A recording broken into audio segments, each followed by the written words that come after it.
blessé mais restauré. Alléluia. Tu peux le dire à ton voisin. Tu peux dire à celui de gauche. Celui qui te sourit. Et celui qui ne te sourit pas, tu peux lui dire, même si tu es blessé, aujourd'hui tu seras restauré. Alléluia. Nous allons prendre la Bible dans le livre Zacharie chapitre 13 au verset 6. La Bible déclare ceci. Zacharie 13 verset 6.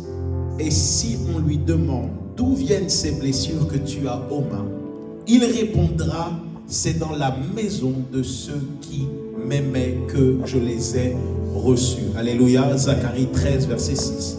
Deuxièmement, nous allons prendre une portion des Écritures dans le livre de Jérémie. Jérémie chapitre 30 au verset 12. 30 au verset 12. La Bible déclare ceci. Ainsi parle l'Éternel, ta blessure est grave, ta plaie est douloureuse. Alléluia. Nous allons prendre un autre passage dans le livre de Osée. Osée chapitre 6 au verset 1. Et ensuite on aura une dernière portion des Écritures et nous irons là où Dieu veut. Alléluia. Osée chapitre 6 verset 1, la Bible déclare ceci. Venez, retournons à l'Éternel, car il a déchiré, mais il nous guérira. Il a frappé, mais il bandera nos plaies. Alléluia. Et la dernière portion des Écritures est dans le livre de 2 Corinthiens, chapitre 5, verset 17. 2 Corinthiens 5, 17. La Bible déclare ceci, je lis au nom du Seigneur Jésus. 2 Corinthiens, je suis allé dans 1 Corinthiens, 2 Corinthiens 5, verset 17. La Bible déclare ceci. Si quelqu'un est en Christ, il est une nouvelle créature. Les anciennes choses sont passées. Voici toutes choses sont devenues nouvelles. Et tout cela vient qui nous a réconciliés avec lui par Christ et qui nous a donné le ministère de la réconciliation. Alléluia. Vous pouvez vous asseoir. Tu peux reprendre. Il y a des blessures qui se manifestent, qui se sont manifestées dans nos vies à cause de l'endroit où nous sommes nés. Alléluia. Et souvent le problème, c'est que dans les familles, il y a les mêmes cycles. Je dirais ceci, qu'une personne qui a reçu une éducation, ce qui se passe, c'est que cette personne qui a reçu cette éducation d'une certaine manière, si elle n'est pas guérie, elle donnera la même éducation, mais en pire. Alléluia. Parce que le manque de guérison fait que, je dirais ceci, le fait que tu sois blessé et que tu ne sois pas guéri, cela fera que tu seras pire que ce qu'on a pu te faire initialement. Alléluia. Parce que lorsque une personne vient sur cette terre, un enfant, avant qu'il puisse venir physiquement, si je peux le dire ainsi, avant qu'il puisse avoir la connaissance de certaines choses, il était déjà une feuille qui était marquée. Alléluia. Par les enseignements que nous comprenons, nous voyons qu'un enfant n'a pas besoin forcément d'être conscient ou inconscient pour savoir qu'il y a des réclamations et des cycles qui sont présents. Alléluia. Et une chose que j'ai pu constater, c'est que plusieurs personnes qui ont pu avoir des blessures, ces blessures sont provenues comment? Parce qu'ils se sont grandis dans une atmosphère et ils ont été conditionnés dès le départ. Alléluia. Je peux vous donner un exemple. Le fait que certaines personnes n'aiment peut-être pas forcément les gens ou des fois qui sont impolis, c'est parce que leurs parents ont eu à être impolis, ils ont eu à les insulter. Et ce qui se passe, c'est que eux aussi, lorsqu'ils auront des enfants, ils feront la même chose, mais en pire, parce qu'il y a les blessures déjà qu'ils ont reçues au préalable, mais il y a aussi le fait que ces personnes vont blesser d'autres personnes. Alléluia. Mais aujourd'hui, le Seigneur veut apporter une différence, mais il est d'abord important de comprendre que les blessures sont importantes d'être guéries, parce qu'il est impossible d'être guéri sans avoir un diagnostic initial. Alléluia. Pourquoi souvent il y a des blessures et il n'y a pas de révélation, il n'y a pas de guérison. Je dirais, il n'y a pas de guérison parce qu'il n'y a pas eu de révélation initiale. Lorsque nous regardons dans toute famille, que ce soit les familles africaines ou d'autres familles, mais je vais plus me spécifier sur les familles africaines, mais il y a aussi des familles d'autres nations qui sont également comme cela. Des fois, une personne reçoit une éducation et cette éducation en soi n'est peut-être pas mauvaise à la base, initialement, n'est-ce pas? Mais ce qui se passe, le fait que l'enfant qui est devenu un parent a reçu cette éducation et le fait qu'il n'ait pas été guéri, cela fait qu'il voudra maintenant refaire la même chose à ses enfants, mais en pire. Pourquoi? Parce qu'il a reçu une éducation. Je dirais ceci, que l'enfant qui est devenu un parent a simplement que connu cela. Pour l'autorité, on lui a dit quoi? Voilà, pour se faire imposer, tu dois gifler les gens, tu dois taper quelqu'un. Où est-ce que tu as appris ça? Bien sûr, la parole de Dieu dit qu'il faut que l'enfant puisse recevoir une correction d'une certaine manière, mais d'où tu as appris? À chaque fois que tu es énervé, tu dois insulter, tu dois critiquer, tu dois taper les gens, etc. Non. Et le problème, c'est que souvent, toute personne qui vient d'endroits différents, on a reçu une éducation, mais ce n'est pas parce que tu as reçu cette éducation que cette éducation est bonne. Parce qu'aujourd'hui, lorsque nous venons à l'église, Christ vient pour que toute chose qui a été faite initialement, qui était mauvaise, soit rasée, afin que nous soyons bâtis à la bonne stature de Christ. Alléluia.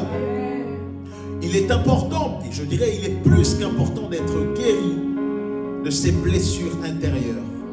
Car si tu n'es pas guéri,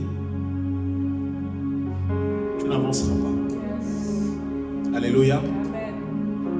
Même si tu peux avoir le niveau que tu veux, s'il n'y a pas de guérison, c'est une porte que le diable utilisera pour t'atteindre. Alléluia. Et ce qui se passe, c'est que souvent, les personnes qui sont blessées ont une attitude, ont des comportements dont selon eux, pour eux c'est normal, mais une personne constituellement comment dire ça, normale, va comprendre qu'il y a quelque chose qui ne va pas. Et des fois, le problème, c'est que les attitudes sont tellement là. Pourquoi? Parce que ces attitudes ont été, au fur et à mesure des années, des forteresses. C'est-à-dire que pour d'autres, pour des personnes, le fait de ne pas être avec les gens, moi, vu qu'on m'a blessé, je n'aime pas être avec les gens. Or que dans la parole de Dieu, Christ nous dit de communier dans la communion fraternelle. De passer du temps les uns avec les autres. Amen. De pardonner les uns les autres. Peut-être dans ta famille, toi, c'est peut-être une chose qu'on a dit, voilà, nous, on ne pardonne pas les gens. Et Christ nous dit de pardonner. Et lorsque tu viendras maintenant en Christ, il y aura maintenant un problème, il y aura une dualité entre l'éducation que tu as reçue et l'éducation que Christ veut te donner par la parole de Dieu. Alléluia. Et ce qui se passe, c'est que des fois, il y a un combat entre l'éducation qu'on a reçue, l'âme qui n'a pas été restaurée, et là où Dieu veut. Donc il y a un combat entre notre destinée et le vieil homme. Amen. Et ce qui se passe, c'est que lorsqu'il n'y a pas de transformation initiale, un coup tu seras là, un coup tu seras là, un coup tu seras là, un coup tu seras là. D'où l'importance d'être restauré. Alléluia. Alléluia. Alléluia. La Bible déclare ceci, que si quelqu'un est en Christ, il est une nouvelle créature. Les anciennes choses sont passées. Voici, toutes choses sont devenues nouvelles. Et je vais m'arrêter là. 2 Corinthiens 5, 16, 17. Ce verset, plusieurs églises l'ont utilisé en disant, quand tu reçois le baptême, c'est fini. Ah bon? Non. Parce que lorsque tu reçois Christ, ton esprit change de position. Tu passes des ténèbres à la lumière, n'est-ce pas? Mais maintenant, ton âme et les blessures et les réclamations qui sont liées à ton sang, à ton nom, etc., n'ont pas été changées. Alléluia. Voilà pourquoi il est important de se laisser travailler par le Saint-Esprit. Voilà pourquoi la parole aujourd'hui a la capacité de nous purifier. La parole aujourd'hui a la capacité de nous éduquer comme il faut afin que nous soyons les personnes que Dieu voulait initialement. Alléluia. Voilà pourquoi j'aimerais te dire que même si tu as été baptisé, même si tu vas à l'église jour après jour, ce n'est pas ça davantage qui va te transformer, mais c'est la révélation et le fait de pratiquer plusieurs choses en même temps. C'est-à-dire le fait d'être à l'église, mais l'église ne sauve pas initialement. Le fait de prier, le fait de jeûner, le fait d'être à l'écoute de l'autorité spirituelle et de recevoir les directives et surtout d'avoir la révélation du Saint-Esprit afin que tu sois guéri. J'ai vu des gens, que ce soit dans des églises ou autres, plusieurs ont été blessés. Je dirais ceci, tu as été blessé, c'est une chose. C'est très bien. On t'a fait du mal, d'accord. Mais ce n'est pas tes blessures qui doivent être un motif d'excuse pour ce que tu vis en ce moment. Alléluia. Aujourd'hui, tu dois être consciente qu'il est important de passer à l'autre bord. Parce que comment Satan peut t'attaquer facilement, il le fera par des portes qui sont ouvertes. Moi qui vous parle, avant, j'avais beaucoup de blessures intérieures. Et quand je vous dis ça, je ne vous juge pas parce que je suis moi-même passé par là. Et pendant plusieurs années, le Seigneur m'a travaillé dans le secret. Donc le Seigneur m'a travaillé initialement. Pourtant, je n'avais ni pasteur, entre guillemets, je n'avais pas d'autorité spirituelle qui était là, mais le Saint-Esprit me travaillait tous les soirs. Quand on vous dit d'être connecté aux enseignements, d'être connecté aux Zoom, d'être présent à l'église, en fait, toutes ces choses sont des nourritures pour que le réglage puisse se faire. Parce que pendant plusieurs années, tu as vécu d'une certaine manière et il faut que le changement puisse se faire. Parce que Christ veut que tu puisses aller là où il veut. Il veut que tu puisses être cette personne qui devait être initialement, mais tu dois passer par le changement. Tu dois passer par le changement. Le problème, ce n'est pas les blessures intérieures. Le problème, c'est de ne pas être conscient de ce qui a été fait et surtout de ne pas rentrer dans le processus de changement. Alléluia. Moi, je connais des gens, pour rebattre une femme, c'est normal. Pourquoi? Parce que étant jeunes, ils ont vu ça. Pour eux, c'est normal. Pour eux, c'est normal. Et tu parles avec la personne, tu dis, pour toi, c'est normal de battre une femme. Il va te dire, oui.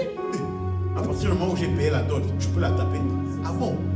Et le problème, c'est que les rites et les... Comment on appelle ça en français? Les coutumes, mais surtout les forteresses, les pensées, l'atmosphère qui était là, a fait que ces personnes, ces forteresses, sont maintenant ancrées en elles. Alléluia. Et lorsque tu comprends ceci, tu te dis qu'il y a un problème. Comment Christ dit que nous devons aimer le mari, aimer vos femmes comme Christ a aimé l'église. Et la Bible déclare, femmes, soyez soumis à vos maris. Tu ne peux pas être un homme ni une femme et battre ta femme. Ou une femme et battre ton mari. Alléluia. Voilà pourquoi aujourd'hui, tu dois ressembler à Christ dans tous les domaines. Voilà pourquoi Christ nous dit de demeurer dans l'amour. Lorsque quelqu'un te fait mal, tu dois pardonner, peu importe ce qu'il a fait. Alléluia. Comment tu peux avancer si tu n'es pas conscient de ces choses? Tu ne peux pas avancer si tu n'es pas conscient de tes faiblesses. Tu ne peux pas avancer si tu n'es pas conscient des choses qu'il y a en toi qui sont mauvaises. Voilà pourquoi la méditation de la parole de Dieu nous expose maintenant, je dirais ceci, la méditation de la parole de Dieu expose nos âmes. C'est-à-dire que lorsque tu es face à la parole de Dieu, tu regardes ta vie, tu regardes ton âme, tu dis, ah non, ça ne va pas. Et lorsque nous disons ça, ce n'est pas pour juger, mais c'est pour que la rééducation puisse se faire. De la même manière qu'il y a une rééducation au niveau des membres de ton corps, il y a une rééducation également au niveau de ton âme. Et il est plus qu'important que les choses puissent se faire. Pourquoi? Parce que demain tu seras un père, demain tu seras une mère, demain tu seras une grande sœur et vice versa. Et si tu ne nettoies pas tout ce qu'il faut, ça sera encore pire chez tes enfants. Amen. Voilà pourquoi Christ doit être au centre de notre vie. Voilà pourquoi Christ doit être au centre de notre vie, frères et sœurs. Depuis le livre de Genèse, nous voyons que le diable combat l'unité de la famille. Le diable n'aime pas lorsqu'il y a la paix. Je vous dis la vérité. Le diable n'aime pas lorsqu'il n'y a pas la paix. Lorsqu'il y a la paix, pardon. Il aime lorsqu'il n'y a pas la paix. Il vient que pour détruire. Il vient que pour égorger. Voilà pourquoi il veut tout faire pour que tu puisses te décentrer de l'endroit où tu dois être. Voilà pourquoi il fait tout pour qu'il y ait des problèmes et des problèmes. Alors que si tu mettais Christ à la place où il devait être dans ta vie, il y a des choses qui allaient être gérées différemment. Amen. Voilà pourquoi je dis ceci. C'est bien, ok, tu as été blessé, je suis désolé que tu as été blessé par les membres de la famille, c'est une chose, je peux comprendre que ça fait mal, je peux comprendre que lorsque un membre de la famille peut te traiter d'une certaine manière, où tu as pu vivre des abus ou autre, je le comprends et j'ai de la compassion pour toi, mais je ne serai pas là à te dire, pardon, je dirais ceci, si je ne t'aime pas, je ne serai pas là à te dire les vérités, tu as été blessé, c'est une chose, mais tu dois te relever par l'aide du Saint-Esprit et que tu sois restauré. Parce que si tu ne traites pas les choses, tu ne traites pas les choses comme il se doit. Le problème, c'est que ce même processus sera là et va se continuer encore pendant des millénaires et des millénaires. Mais voilà pourquoi nous ne refusons pas que nous avons été blessés. C'est une chose, j'ai été blessé moi-même par les parents de par mes parents, par ma famille. Mais le problème, c'est que si je ne suis pas restauré, ça sera ma faute. C'est vrai, c'est vrai. Alléluia. Aujourd'hui, nous sommes au culte de transformation. Tu as besoin d'être transformé. Des fois, le problème, c'est que nos parents ou les membres de la famille peuvent agir d'une certaine manière. Pour eux, c'est normal. Pour eux, c'est normal. Tu es un enfant, tu ne calcules pas l'enfant. Pour eux, c'est normal parce qu'ils ont grandi dans ça. Mais même si on t'a fait subir des choses, tu dois marcher dans le pardon. Même si on t'a fait subir des choses, tu dois marcher dans l'amour. Pourquoi? Parce qu'on n'a qu'un seul père, on n'a qu'une seule mère, on n'a qu'une seule tante, on n'a qu'une seule... Bref, vous comprenez très bien ce que je veux dire. Il y a des choses, même si les gens, pour eux, c'est normal, c'est à toi d'apporter la différence. Alléluia. Voilà pourquoi, lorsque nous allons à l'église, nous n'allons pas à l'église parce que nous sommes parfaits ou parfaites.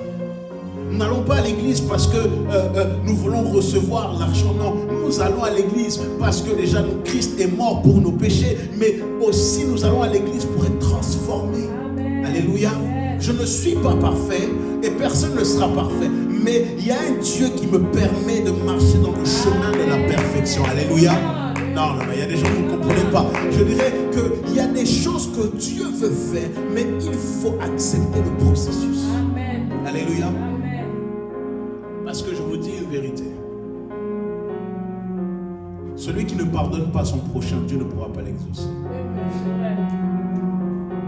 Aujourd'hui, peu importe ce qu'on t'a fait, si tu ne pardonnes pas, Dieu ne t'exaucera pas. Amen.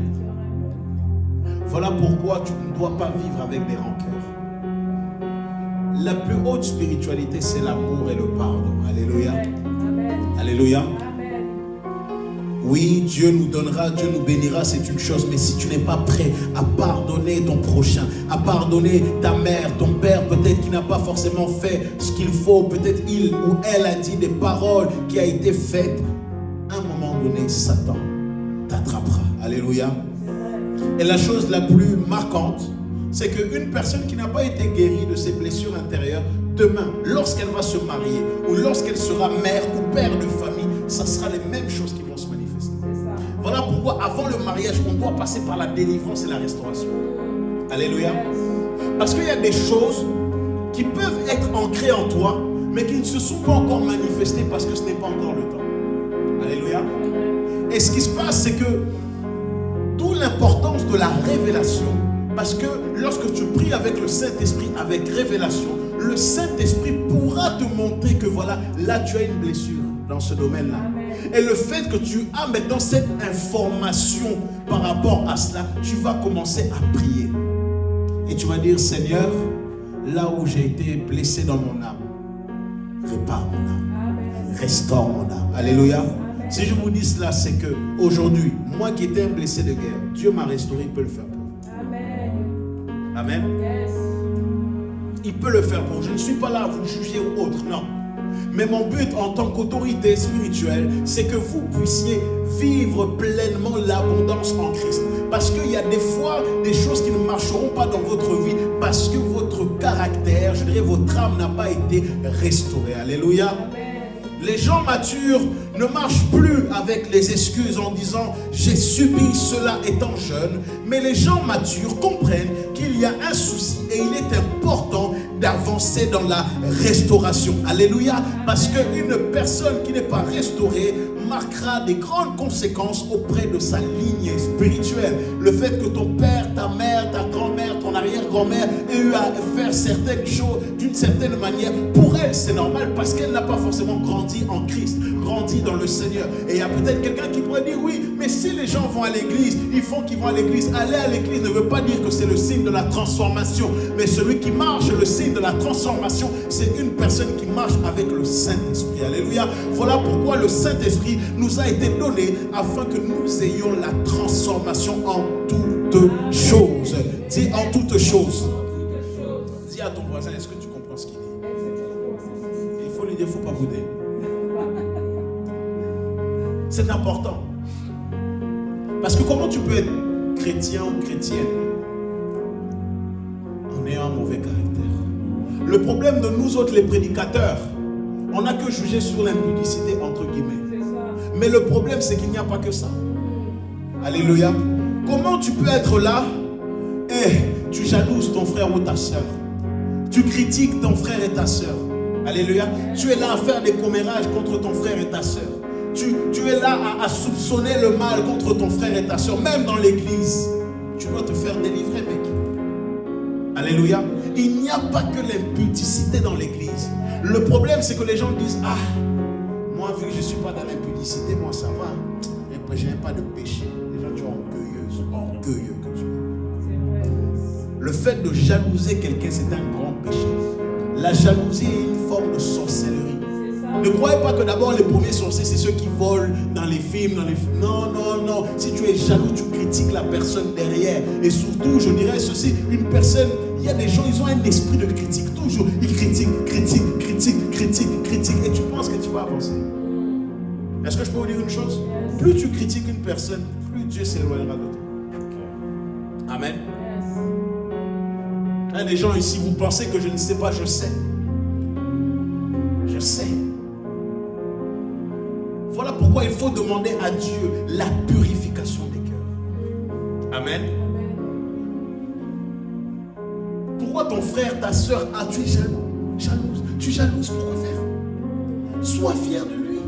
Félicite-le. Au temps de Dieu, Dieu te donnera aussi.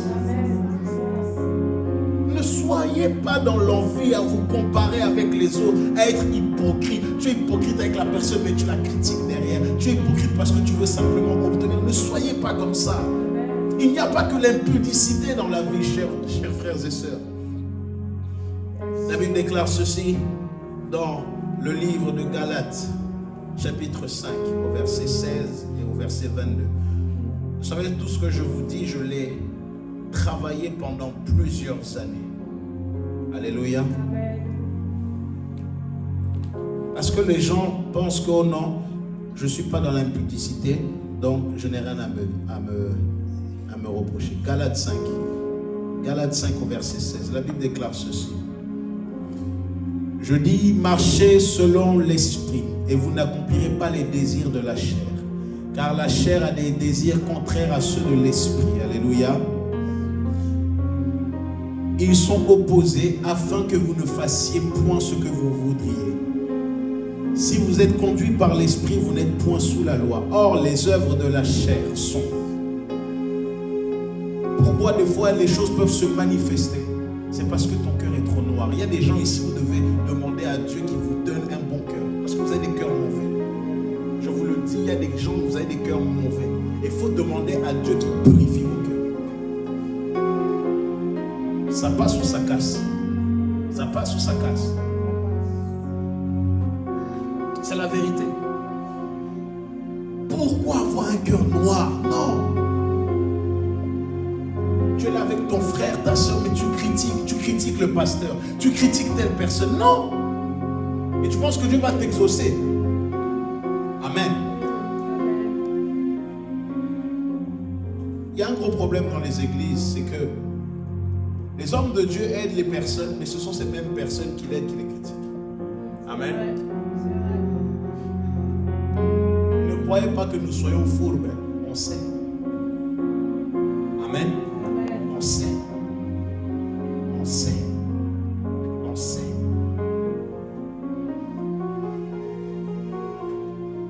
Les œuvres de la chair sont ceci.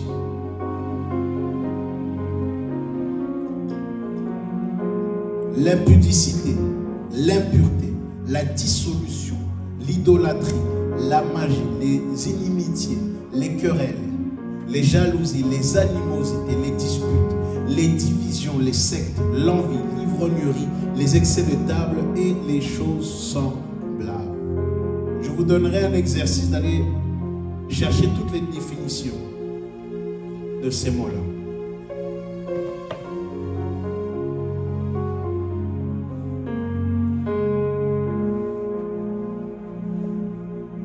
Amen. Comment voulez-vous que l'Église puisse avancer s'il y a l'esprit de critique, s'il y a l'esprit de non-pardon, s'il y a l'esprit où les gens sont en concurrence, les gens sont là à soupçonner le mal? Comment vous voulez que l'Église puisse grandir? Parce qu'en faisant ce genre de choses, ça fait quoi? C'est de la saleté. Et Christ ne peut pas régner dans ce genre d'endroit. Alléluia. J'ai vu plusieurs églises être détruites à cause de la critique, à cause de l'hypocrisie, à cause de la jalousie. Tu jalouses ton frère, ta soeur. Pourquoi être jaloux, jalouse? Ça ne sert à rien. Alléluia. Laissez les choses se faire au temps de Dieu. Voilà pourquoi, et ça c'est toujours quelque chose qui m'a marqué. Lorsque c'est le temps de Dieu, personne ne peut forcer ni bloquer les choses. Amen. Écoutez, je passais mon temps à prier, à jeûner. Je n'étais qu'un gamin. J'ai été plus jeune que ma petite sœur. Je priais, je cherchais Dieu. Je cherchais Dieu. Et plus je cherchais Dieu, plus dans l'église à l'époque où je priais, on m'appelait, on me donnait des responsabilités. Amen. Je ne faisais pas pour qu'on puisse me donner. Je le faisais parce que j'avais ma relation avec le Seigneur. Et les gens me disent, oh, mais toi, quand il y avait des voyages, toujours c'était toi qu'on appelait. C'est normal. Je passais mon temps dans la prière. Amen. Je passais mon temps à jeûner pendant que les autres allaient en boîte, allaient faire leurs choses, tout ci, tout ça. J'ai été conscient des choses que moi j'avais au-dedans de moi et j'ai pleuré pendant des jours, des mois, des années en disant, Seigneur, change-moi. Seigneur, change mon cœur. Seigneur, il y a quelque chose au-dedans de moi, c'est difficile. Il y a une chose que je ne peux pas arrêter, mais Seigneur, délivre-moi. Parce qu'il est très important de marcher dans les fruits de l'esprit et non dans les fruits de la chair.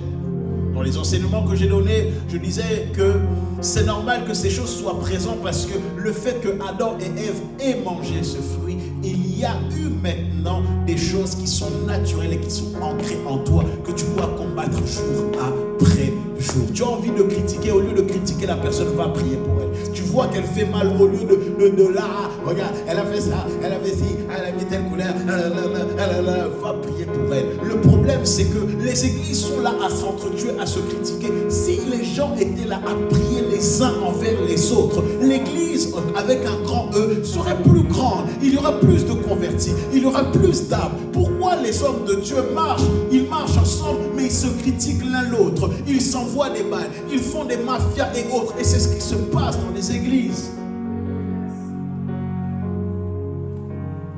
Il y a même des gens, ils sont là, tu prêches une chose, ils disent des grands amen, mais ils disent amen pour viser l'autre, ou en visant une personne. C'est la sorcellerie. Amen. Voilà pourquoi il est important de pleurer devant le trône de Dieu en disant, Seigneur, révèle en moi, Seigneur, toutes choses qui ne sont pas bonnes.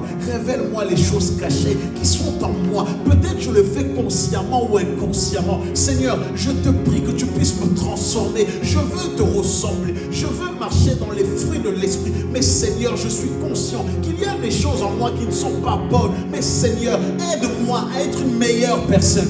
Aide-moi à être la personne que tu veux. Là où j'étais blessé, Seigneur, restaure-moi, guéris mon âme, guéris mon âme, guéris mes blessures, Seigneur, guéris toutes choses au-dedans de moi. Et lorsque tu le fais, tu le fais, tu le fais, tu le fais, tu le fais, tu le fais, Dieu te guérira, Dieu te délivrera. Mais le problème, c'est que les gens ne sont pas là à persévérer, ils ne sont pas là à frapper. Une personne qui est réellement désespérée et qui connaît son cas, elle sait qu'elle ne peut pas maintenant rester comme ceci. Elle est là en disant, Seigneur, il faut me changer, Seigneur, il faut me laver, Seigneur, Seigneur, j'en ai marre, Seigneur, Seigneur, Seigneur, Seigneur, Seigneur, Seigneur. Voilà pourquoi j'ai dit initialement, il est important de comprendre qu'est-ce qui se cache. Amen. Je sais que ce type de message, ce n'est pas des messages qui vont plaire à tout le monde, mais je me dois de vous dire la vérité. Yes. Alléluia. Amen. Continuons sur Galates 5, 22. La Bible déclare ceci, mais le fruit de l'esprit, c'est quoi? L'amour, la joie, la paix, la patience, la bonté, la bénignité, la fidélité, la douceur et la tempérance. Tu dois demeurer dans ces fruits-là pour ressembler à Christ. Amen. Plus j'avance, plus je me dis les dons spirituels, c'est bien. C'est bien prophétiser, impacter les gens, c'est bien, gloire à Dieu. Mais je suis arrivé à un niveau où je veux davantage ressembler à Christ. Alléluia. Avoir le même caractère que Christ. Alléluia. Maintenant, Christ aussi pouvait aussi reprendre. Christ aussi s'était énervé dans les temples. Marc chapitre 12. Alléluia. Il s'était aussi énervé. Mais c'était une colère sainte. Quand est-ce que tu vas te réveiller et que tu vas accepter le processus de guérison? Quand est-ce? Demande à ton voisin, c'est quand? C'est quand? C'est quand? Nous devons arriver à une stature parfaite de Christ.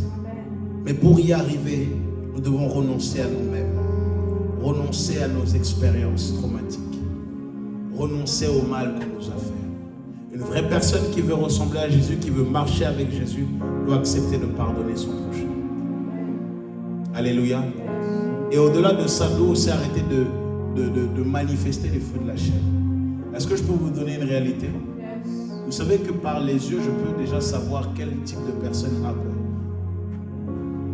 Amen. Il y a des gens, on vous regarde, on sent que vous êtes des critiqueurs. Je n'ai même pas besoin de parler, je sais déjà. Amen. Il y a des gens, on vous regarde, vous êtes des jaloux. Des jaloux. Pourquoi être jaloux? Pourquoi? Amen. Pourquoi être jaloux? Or que les choses peuvent être réglées facilement. C'est pour ça que j'ai dit, il y a des choses qui sont là pour toi, qui sont normales. Parce que tu as grandi dans ça, mais ce n'est pas normal. Et le Seigneur veut te guérir. Amen. Alléluia. Le Seigneur veut te guérir. Je ne suis pas là à te jeter l'épée, etc. Mais je suis là à réveiller ta conscience. En sonnant la sonnette d'alarme, en disant qu'il est temps de changer. Tu ne peux pas être chrétien, chrétienne et manifester les fruits de la chair. Et les fruits de la chair, ce n'est pas que l'impudicité. Amen. Amen. Tu dois arriver à un niveau où tu marches avec conscience. Écoute. Christ désire que chacun d'entre nous puissions être restaurés. Mais il faut que nous puissions faire notre part. Amen. Comme je le disais tout à l'heure, je suis passé par le processus de restauration. J'étais seul avec ma Bible. Amen. J'étais seul avec ma Bible. Lorsque j'ai fait la rencontre du Saint-Esprit, c'est là où ma vie tout a changé. Pourquoi beaucoup de personnes vont à l'église et leur vie ne change pas? C'est parce qu'ils n'ont pas fait une rencontre avec le Saint-Esprit. Alléluia. Le Saint-Esprit pourra te dire là tu as mal fait. Le Saint-Esprit me reprend sévèrement. Alléluia. Des fois c'est par des petites choses qui sont bêtes, qui ne sont pas forcément des péchés. Je me souviens, j'ai intervenu dans une église au Canada Et j'avais rien mangé. Je voulais manger une petite pizza. Il était plus de 3 heures du matin. Le Saint-Esprit m'a dit, tu ne manges pas. Est-ce que manger, c'est un péché? Non. Mais il y a des exigences que le Saint-Esprit te donnera qui permettront que tu puisses aller plus loin. Amen. Il y a des choses que le Saint-Esprit te dira, mais tu dois renoncer à toi. Trop de toi fera fuir Christ. Trop de toi fera fuir la présence du Seigneur. Amen. Parler en langue ne veut rien dire. Tu es la première Bible que les gens verront. Amen. Tu es la première Bible que les gens verront. Et surtout, il y a des gens, ce sont des sorciers inconscients. Ils font là, ils font les saints, voilà. Mais derrière, quand il n'y a plus personne, ils se transforment en démons. Il faut arrêter ça. Je ne peux pas avoir une bonne église ici, une bonne image ici à l'église, et que derrière tu as une sale image et tu as des mauvais comportements. Et si maintenant le Seigneur nous envoie comme une petite souris, on voit non. Il faut demander à Dieu de nous briser. Amen.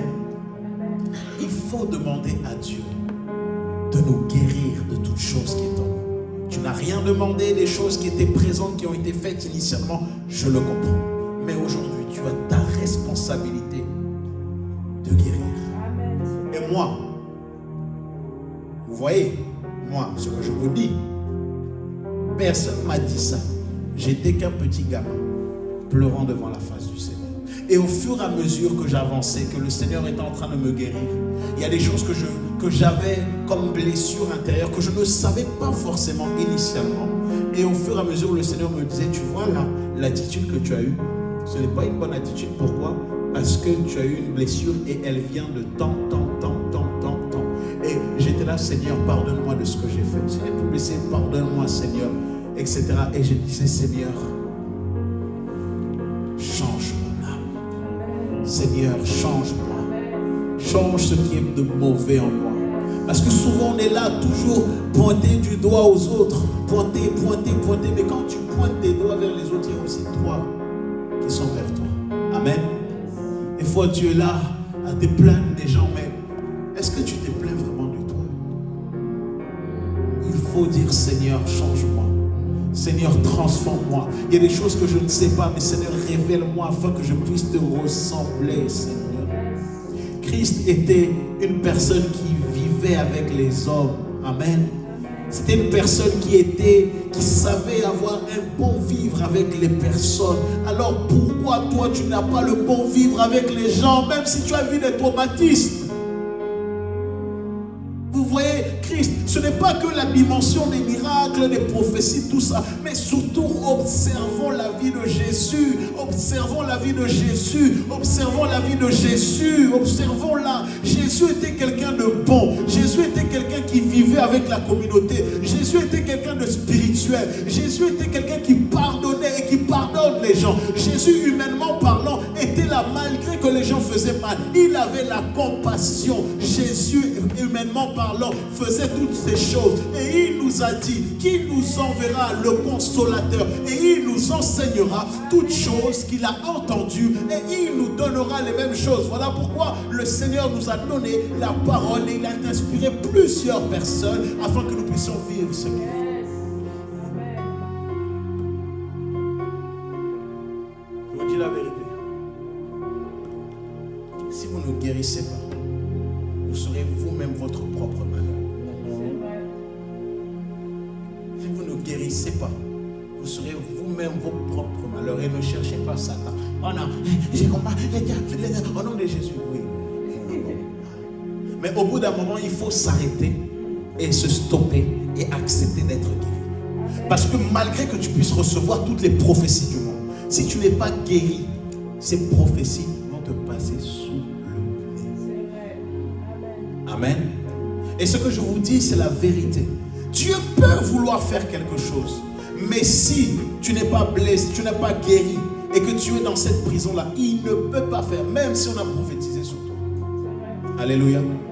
Voilà pourquoi, dès aujourd'hui, tu dois dire, Seigneur, j'ai peut-être des choses en moi, j'ai des choses en moi dont je suis peut-être consciente, ou pas consciente, mais Seigneur, guéris mon âme. Et le Seigneur te poussera à faire des choses comme il l'a fait pour moi il y a plus de 10 ans. Amen. Parce qu'il faut être conscient. Parce que le problème, c'est qu'il y a des gens qui peuvent t'aimer. Mais le fait que des fois, autour, c'est tellement blessé, ça fera fuir les gens. Et des fois, le fait que tu sois là, blessé de l'intérieur, tu voudras chercher du réconfort chez les hommes, mais il n'y a que Dieu qui peut guérir. Il faut dire, il n'y a que Dieu qui peut guérir. Parce qu'un homme est incapable de te donner l'amour que Dieu pourra te donner. Je dirais même ceci, un homme a l'incapacité de te guérir. Ce n'est pas un homme qui guérit, mais c'est le Seigneur qui te guérit au plus profond de ton âme. Pierre avait un problème avec la colère et avec un autre esprit. Et lorsque vous regardez ceci, c'est que Pierre était très colérique. Mais quand Pierre a coupé l'oreille, Christ a fait quoi? Il a remis l'oreille et il s'est livré. Deuxièmement, Pierre, lorsqu'il était avec lui, zélé, moi Seigneur, jamais été abandonné. Amen. Et ce qui se passe lorsque le coq chanta, il a renié Christ. Alléluia. N'est-ce pas? Il a renié Christ. Mais une des choses qui me marque un peu dans tout ça, c'est Judas et Pierre. Judas avait trahi Christ, n'est-ce pas? Mais Judas était tellement pris par la culpabilité qu'il a fait quoi? Il s'est suicidé.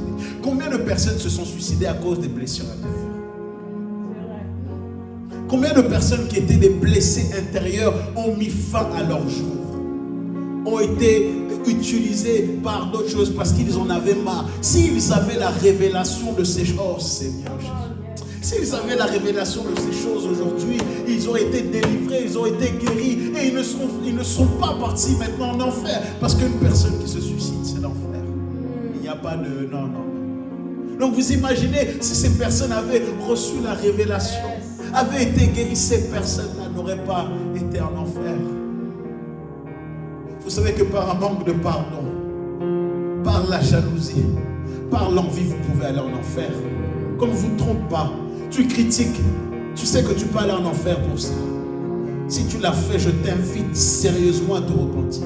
Si tu as été là à vouloir aimer trop faire des problèmes, les querelles, je serai toi, je demanderai pardon à Dieu. Parce qu'il est temps d'être changé. Amen. Et ce qui démontre réellement le vrai changement, c'est que tu vives la parole de Dieu. Écouter la parole, c'est bien, mais Christ nous dit, celui qui est réellement son disciple fait quoi? Pratique la parole. Alléluia. Dis, je dois pratiquer la parole. Non, il faut direct plus de conviction. Je dois pratiquer la parole. Et au-delà de ça, et je finis par ça, Judas s'est suicidé. Il s'est suicidé. Pourtant, Judas avait reçu les mêmes capacités que Pierre et les autres apôtres, n'est-ce pas? Alléluia. Et ce qui se passe, c'est que Pierre, lorsqu'il a trahi Jésus, prit conscience de ce qu'il y avait. Et qu'est-ce qui s'est passé? Qu'est-ce qui s'est passé? Il a fui, d'accord, il a pleuré, ok, mais ensuite, c'est cet homme qui était faiblard, qui était faible, qui n'avait aucune éducation, qui a été cette personne qui a prêché devant plus de 3000 personnes. Alléluia. Pourquoi? Parce que pendant ces temps-là, il était conscient des blessures qu'il avait au-dedans de lui. Tes blessures, si tu ne les traites pas, seront ta perte. Je te dis et je le redis. Tes blessures que tu ne traites pas aujourd'hui seront ta perte. Parce que Dieu peut vouloir te donner. Mais si tu ne mets pas les choses propices pour que ces choses puissent grandir, le dévoreur va venir voler ça. Amen. Voilà pourquoi personne ne peut avoir le culot et l'audace de dire moi je suis déjà arrivé en Christ. Parce que chaque jour c'est un renoncement à toi-même. Des fois tu es là où tu es bien. Je suis mort. Des fois tu as envie de... Oh, par les compassions de Christ, que la miséricorde de Dieu te soit donnée. Mais tu tu as envie de... Oui, ah, Seigneur. Ah, Dieu de grâce. Alléluia. Et lorsque tu fais ça, lorsque tu arrives à ce genre de niveau-là, même des fois lorsqu'on pourra te faire des choses, tu sais, moi il y a des choses je sais, mais je ne dis rien. Je préfère rigoler. Parce que j'ai mis une protection à mon cœur. Alléluia. Je sais, je suis là. Ça va aller. Tranquille. Mais tout ça, ça se travaille dans la présence de Dieu, dans le jeûne, dans la prière, par les enseignements. Et lorsque vous allez commencer ce processus, si vous l'acceptez, bien sûr, il y aura des épreuves qui seront là pour vous mettre face à votre prière. Et il ne faudra pas plairer, oh non, tu as demandé au Seigneur de changer, d'accord? Il te mettra des épreuves. Mais là, tu peux couper.